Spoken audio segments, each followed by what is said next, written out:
Okay.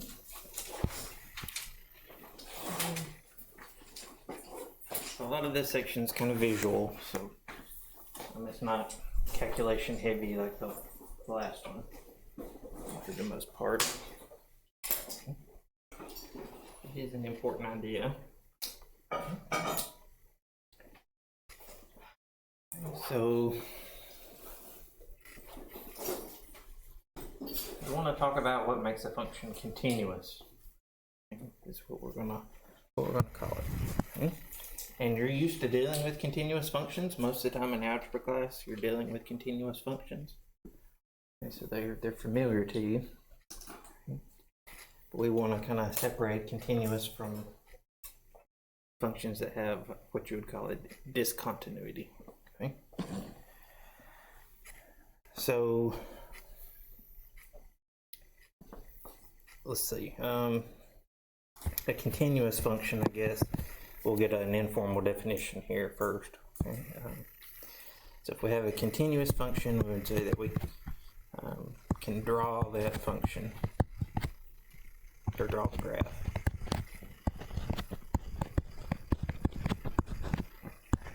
Without picking up our pencil, or pen, or whatever.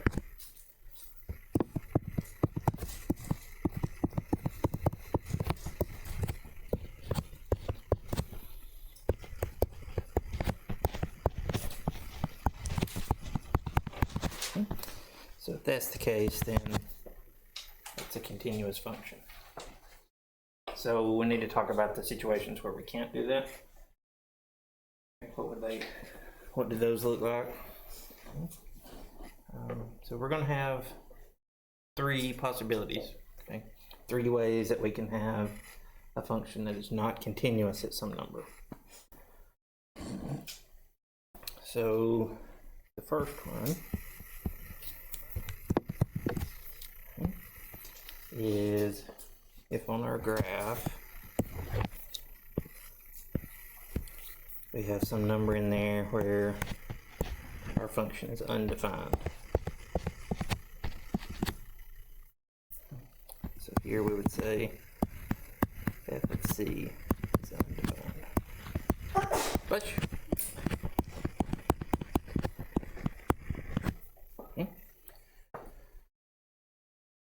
so one way that can happen is if we have a hole in the graph.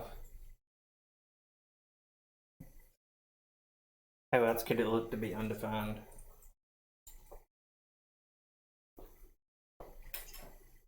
What do you think?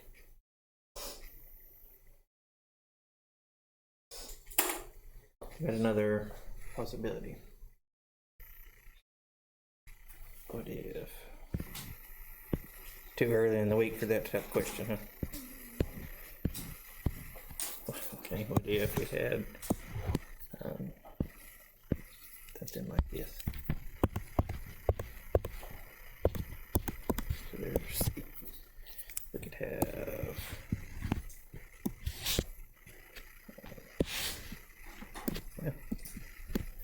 something like that. I would have an asymptote. Be undefined at C there also. Those are the two main ways as far as being undefined.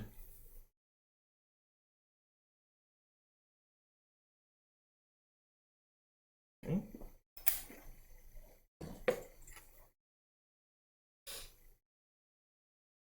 Well, look at number two.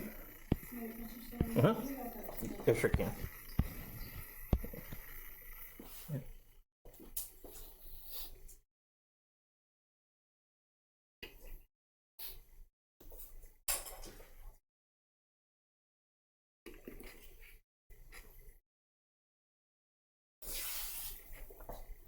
Okay, and number two.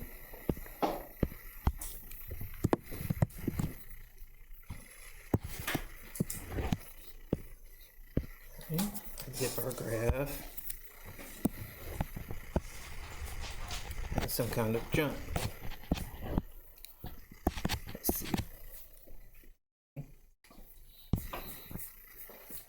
So in this case, it's defined because the f of c would be the filled in circle. So we should say we have a discontinuity here.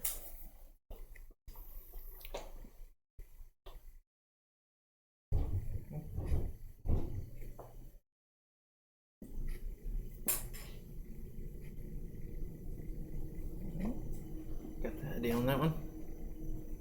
Oh, you all look so fired up. It's just like, you just can't contain yourselves. Okay. And then number 3.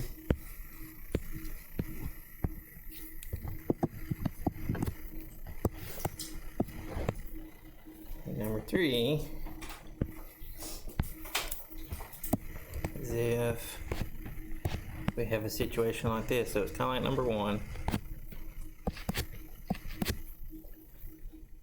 But here our function's not undefined at C, but it doesn't fit in with the rest of the graph, and we'll be more precise about talking about that situation.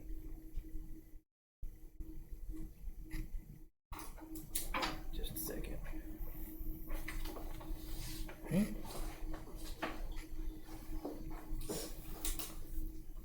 And so three possibilities here. Let's be a little bit more formal with, that's the pictures. Let's be a little more formal with it. On the 1, we've got it, okay? That one's the easiest one to talk about. If f of c is undefined, then our function, we would say, has a discontinuity at c. Or it's not continuous at c. That's the same way for either picture on number 1. Okay. Number 2, the reason why we say this function is not continuous, okay, is that here, think about the limit.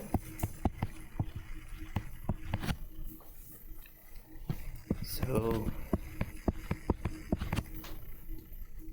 if we're approaching C, we come in from the left side, we approach the point up on the top piece of the graph. We come in from the right side, we approach the point down on the bottom piece of the graph. So what do we say about the limit in that case? If we approach one number coming from the left and another number coming from the right, it does not exist. That's right. So here, our limit does not exist.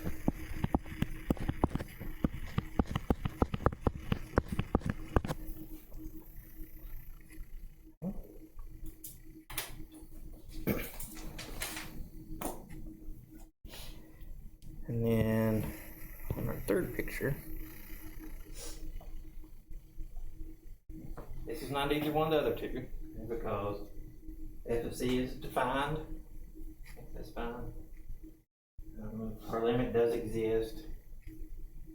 Because we come in from the left side, come in from the right side, we approach the same number. But the problem here is that the limit, as x approaches c, is not the same thing we get if we just plug c into our function.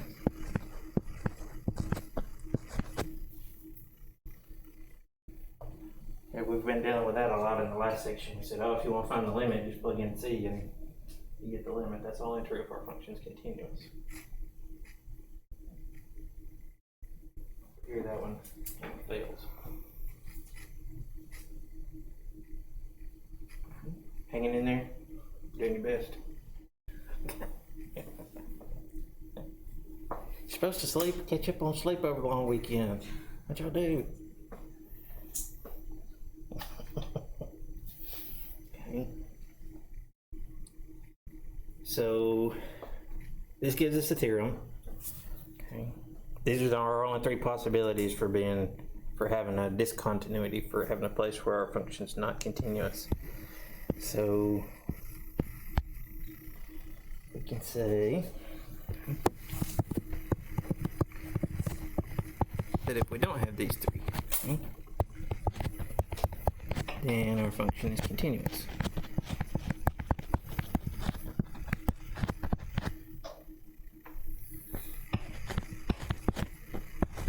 And here we're saying our function is continuous just at a certain point.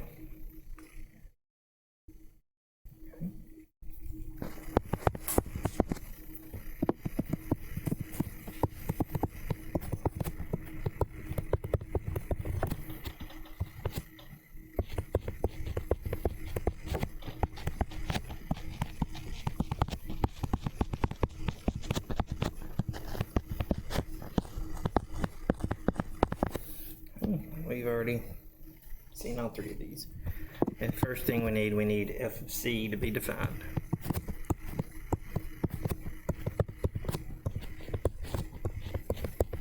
So our function is defined at the number we're looking at.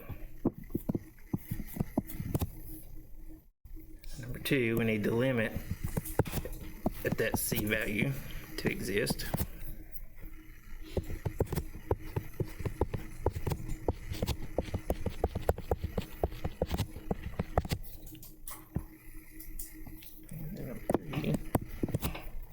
We need the limit to be the same thing that we get when we take that c number and plug it into our function.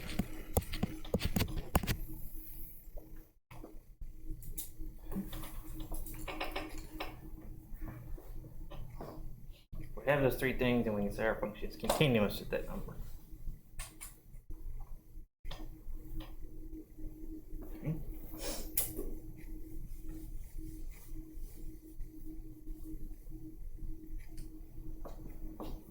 Two more little definitions can go along with this. Hang in there.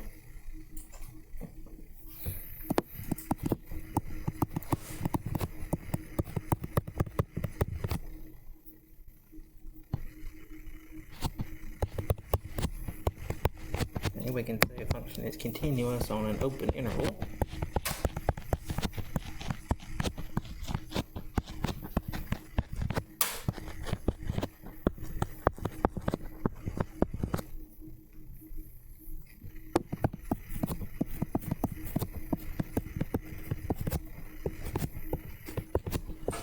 What's it mean if we say an open interval?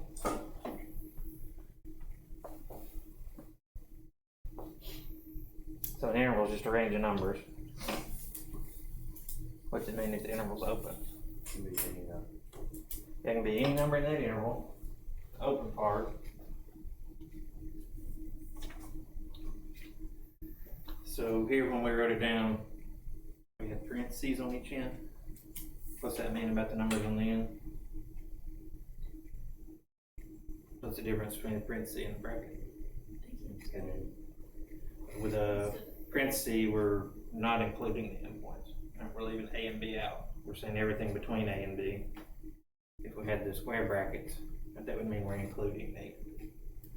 So if you have a parentheses, that's an open interval, not including the endpoints. If you have brackets, we call it a closed interval because it does include the endpoints.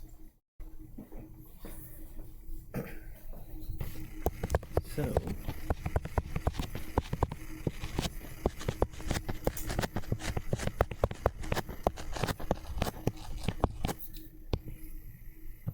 this part's pretty intuitive.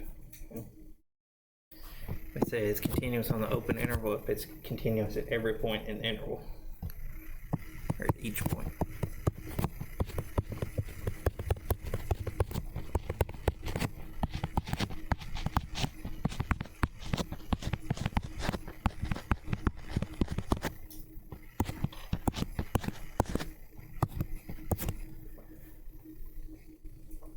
Okay.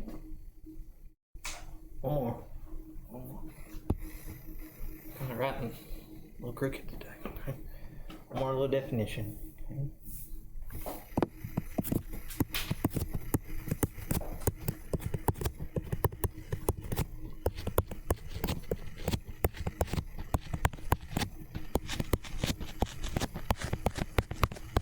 If we have a function that's continuous on the whole number line, or on the open interval from negative infinity to infinity,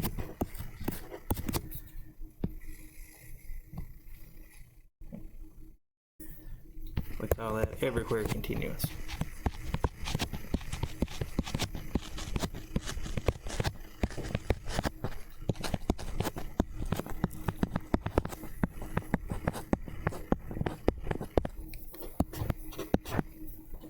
Okay.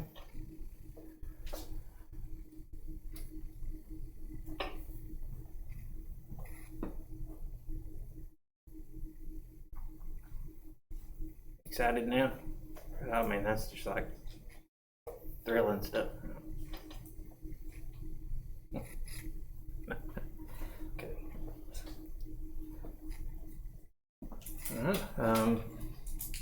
So if we have some point where our function is not continuous, we call that a discontinuity.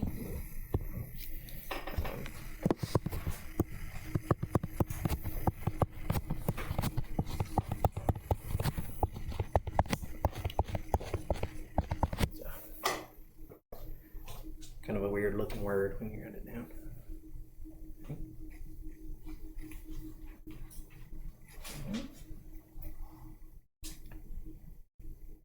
Okay, so let's look at a couple functions here. Let's look at some graphs.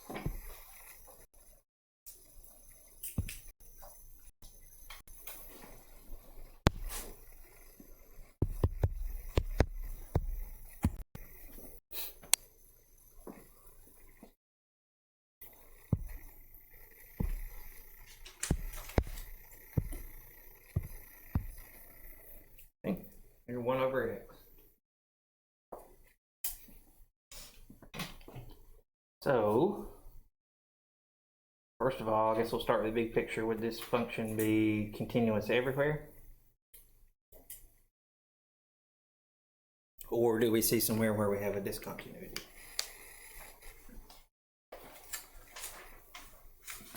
Discontinuity at 0. We got a discontinuity at x equals 0.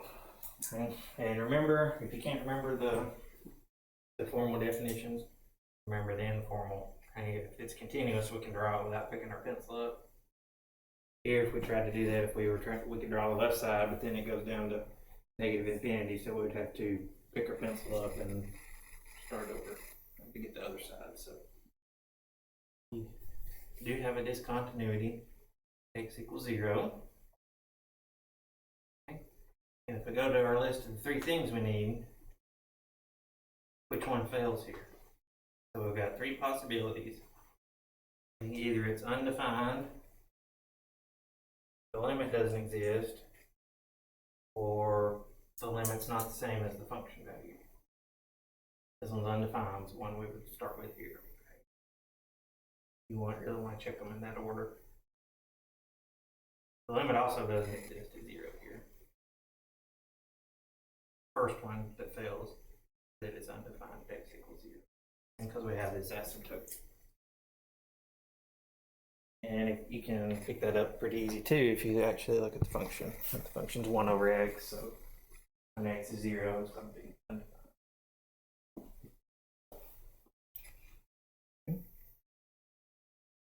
Hanging in there? All right, look at another one.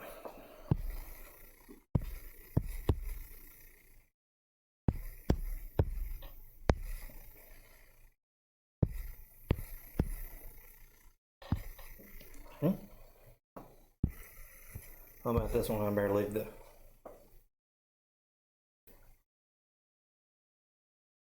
function up there. If you're just looking at the graph on this one, you got to be careful. Because what's not obvious is that what? Yeah, we got a hole in the graph, so if we go to 1, let's see, yeah. Okay. Undefined there at 1. Okay. So what does that mean about our continuity? We have a discontinuity at x equals 1. And then again, we've already said it, but again, the reason why we have a discontinuity there is that it's undefined. So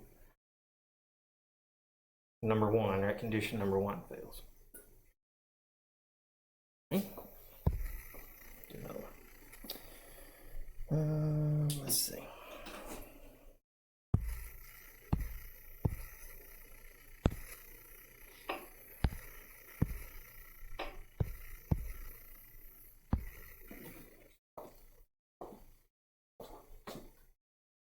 That off about that. Have a discontinuity anywhere? If you're not sure, go back to the cheap definition.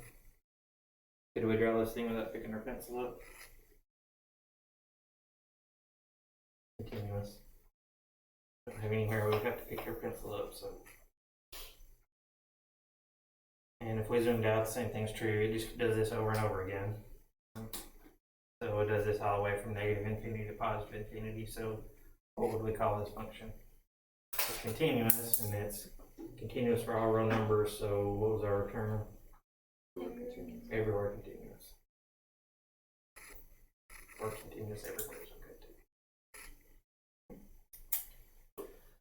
Alright.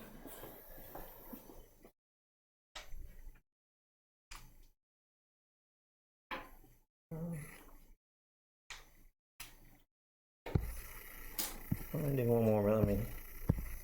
This is a piecewise function, so let me put in both pieces.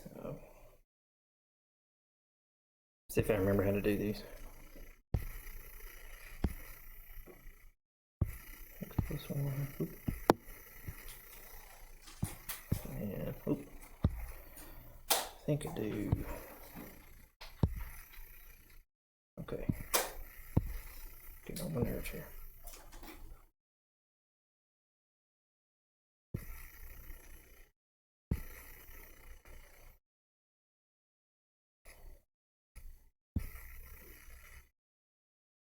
Maybe I don't remember.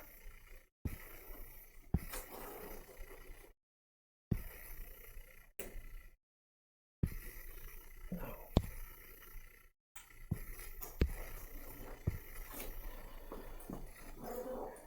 And then it's supposed to be 0. I'm sorry, hang in there with me. Take a little micro nap.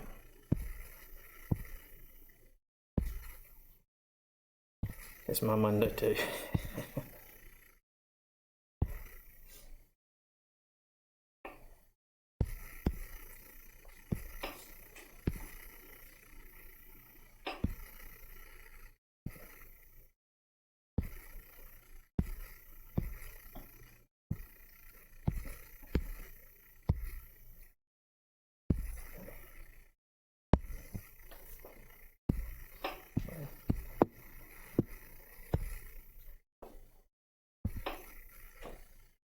What about that one?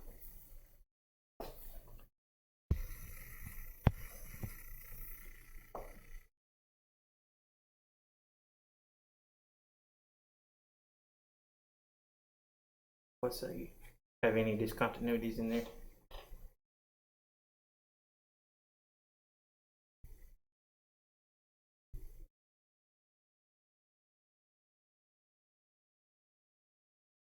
Could you draw it without picking up your pencil? We're okay, so that one is, what do we call it? Don't have any places where it's have a discontinuity, so that one's continuous everywhere. Continuous everywhere. Let's adjust it just a little bit.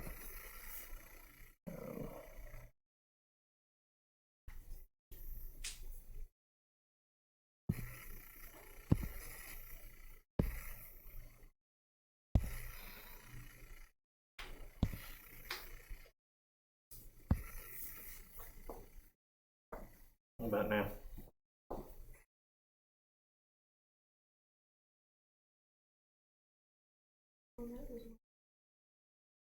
The discontinuity 0 again. And then why is that a discontinuity? Which condition? It's number 2.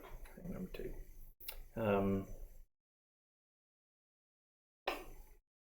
It's defined. I forget which endpoint it's defined on. Let's see. Defined here. Closed circle here, open circle here. So it's defined, but look, coming from the left, we're getting close to 1. Coming from the right, we're getting close to 0. Don't match, so the limit does not exist.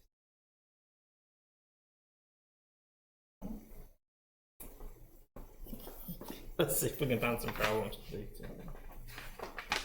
Give a little more.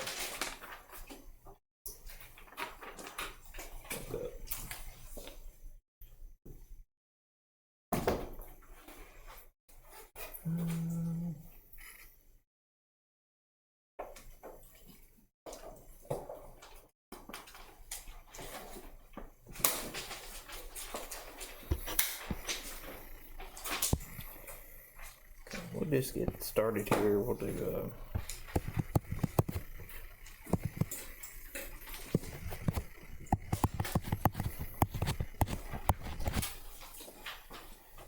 just look at the first six. It gives you a graph, and then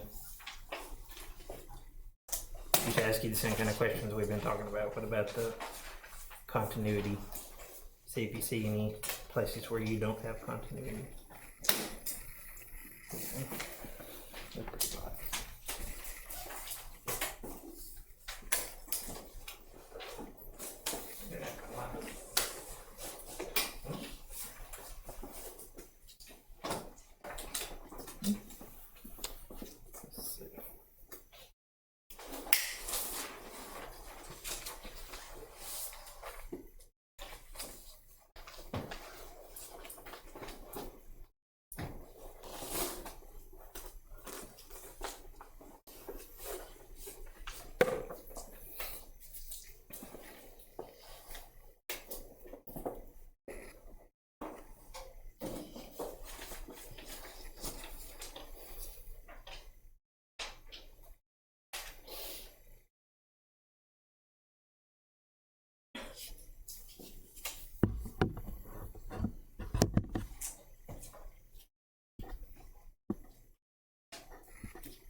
Hold the graphs up here.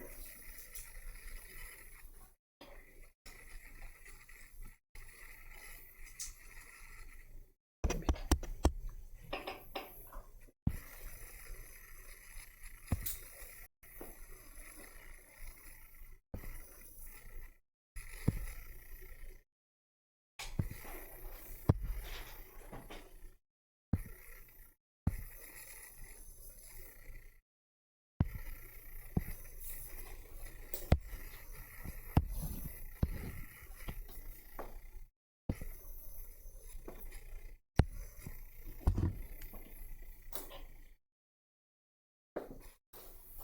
Oh, hang on, we got plus sign, minus sign in there, and it's. See that? Well, my glasses on, so we gotta go just a little bit further. Sorry about that.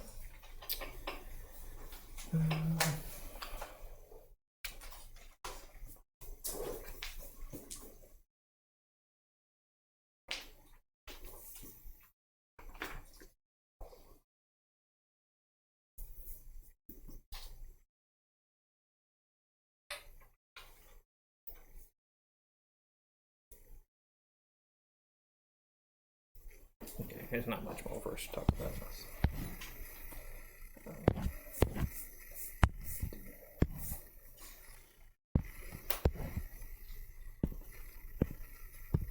Sorry, I thought we were going to get out of this today.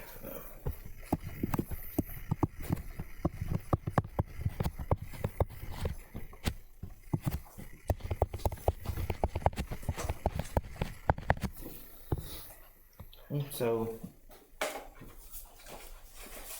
let's say if we have a function and we come in from the left and we come in from the right, looking at the limit, if it doesn't match from the left and the right, we say the limit doesn't exist. And so, like we had this situation.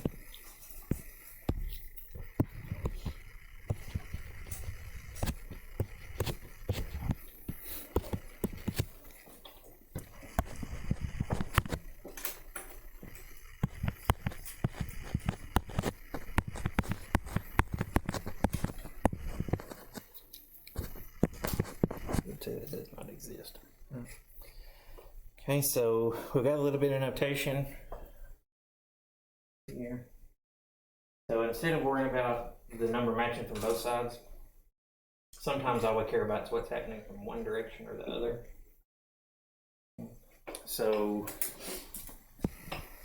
what we can look at in those cases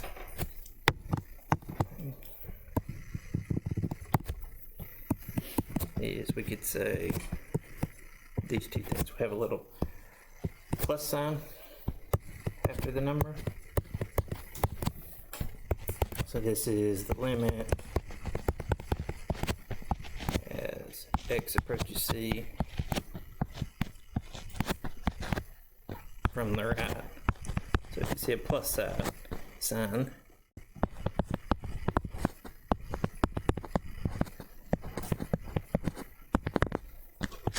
we're just looking at coming in from the right side. And if you have a minus sign,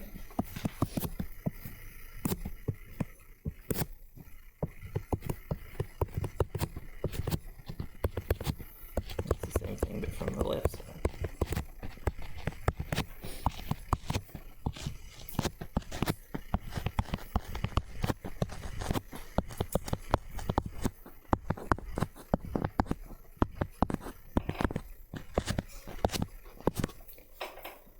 And so with that, we can kind of redefine what it means for a limit to exist. So we can say the limit as x approaches c, f of x only exists if, what could we say then? So if the limit from the right side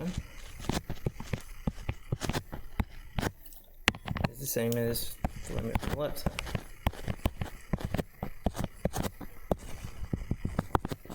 That's what we've already been talking about.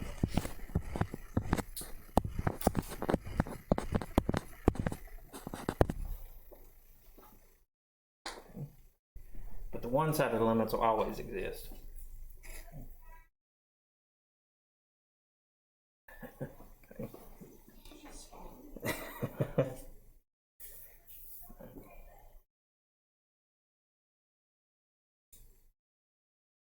Okay. So now we're ready to, we can figure out the stuff it's asking us on 1 through 6. Because on part A, it asks us to look at the limit from the right. B, it asks us to look at the limit from the left. And then on C, it asks us about the normal limit that's coming from both sides.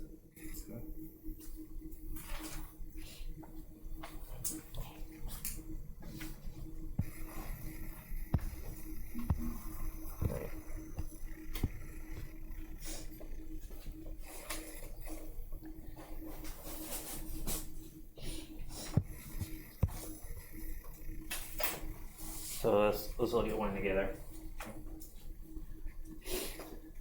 Kind of blurry, sorry.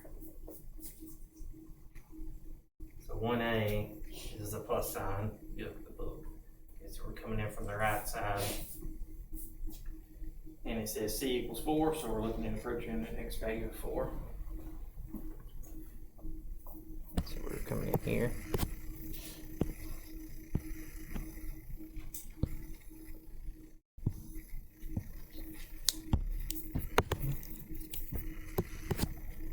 So we're coming in this way.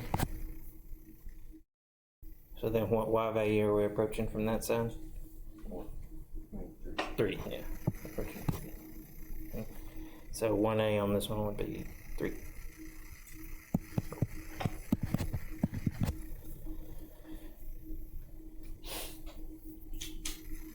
B is the same idea, except we're coming in from the left side.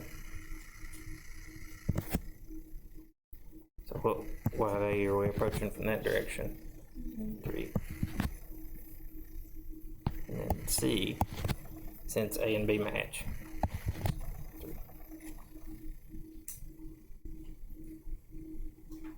If you get different numbers on A and B, C is not going to exist. And then it says discuss the continuity, so if it does not exist, the limit doesn't exist there, and you have a discontinuity.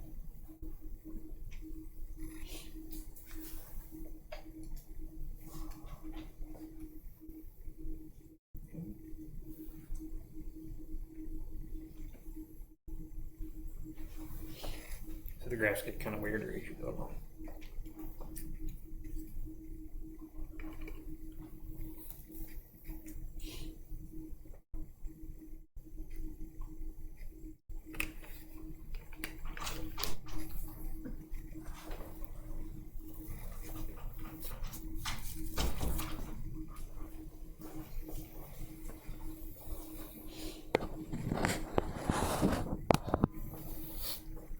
Let's see what the back of the book says on 1A about continuity. The wrong one.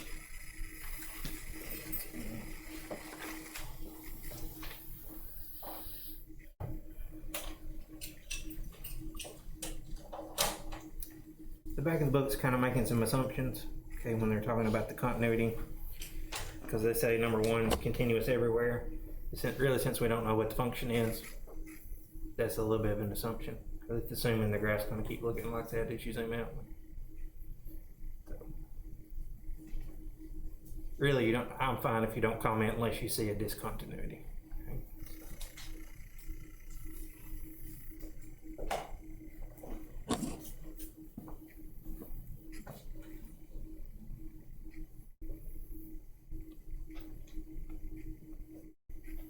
But on number one, there's not this continuity. No. Nope. Or two.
All mine are like 75% asleep this morning.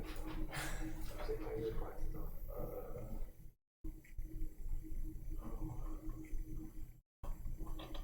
In the same mode. That's how I figured it was gonna be. Like, I kind of want to go a little, get back into the swing of things slowly. Yeah. So hopefully it'll be slow enough. It'll probably still be too fast, but. Number three Uh-huh. is a discontinuity. Yep.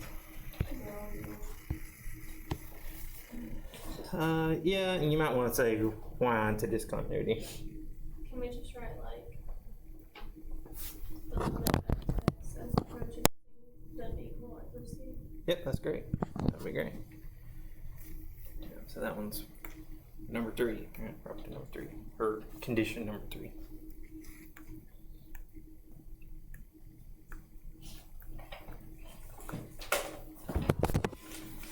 So what David said there was.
we'll finish these tomorrow and add a little information to it. So.